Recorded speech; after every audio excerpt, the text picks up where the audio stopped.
بسم الله الرحمن الرحيم. الحمد لله رب العالمين، والصلاة والسلام على سيد الأنبياء والمرسلين. أما بعد، أعوذ بالله من الشيطان الرجيم. بسم الله الرحمن الرحيم.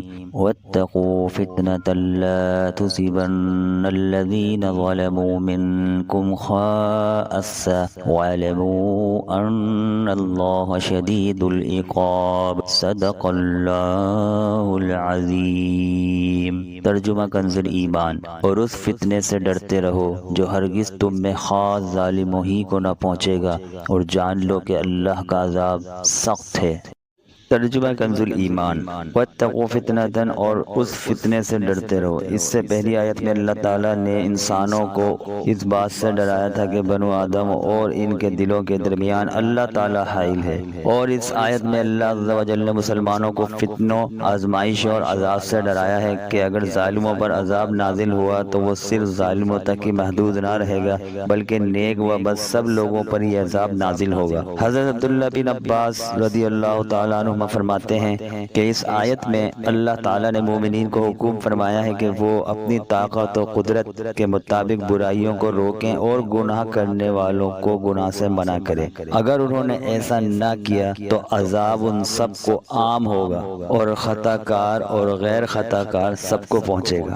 قدرت کے باوجود برائی سے منع کرنا چھوڑ دینا عذاب الہی آنے کا سبب ہے۔ اس آیت سے معلوم ہوا کہ جو قوم قدرت کے باوجود برائیوں سے منع کرنا چھوڑ دیتی ہے اور لوگوں کو گناہوں سے نہیں روکتی تو وہ اپنے اس ترک فرض کی شامت میں مبتلا عذاب ہوتی ہے۔ کثیر احادیث میں بھی یہ چیز بیان کی گئی ہے۔ ان میں سے 3 احادیث درج ذیل ہیں۔ نمبر 1، سرکار علی وقار مدینے کے تاجدار صلی اللہ تعالی علیہ وآلہ وسلم نے ارشاد فرمایا، اللہ تعالیٰ مخصوص لوگوں کے عمل کی وجہ سے عذاب عام نہیں کرتا جب تک کہ عام طور پر لوگ ایسا نہ کریں کہ ممنوعات کو اپنے درمیان ہوتا دیکھتے رہیں اور اس کے روکنے اور منع کرنے پر قادر ہونے کے باوجود اس سے نہ روکیں، نہ منع کریں۔ جب ایسا ہوتا ہے تو اللہ تعالیٰ عذاب میں عام و خاص سب کو مبتلا کر دیتا ہے۔ نمبر 2، حضرت جریر رضی اللہ تعالیٰ عنہ فرماتے ہیں، میں نے سرور کائنات صلی اللہ تعالیٰ علیہ وآلہ وسلم کو ارشاد فرماتے ہوئے سنا کہ کسی قوم میں جو شخص گناہوں میں سرگرم ہو اور وہ لوگ قدرت کے باوجود اس کو نہ روکیں تو اللہ تعالیٰ مرنے سے پہلے انہیں عذاب میں مبتلا کر دیتا ہے۔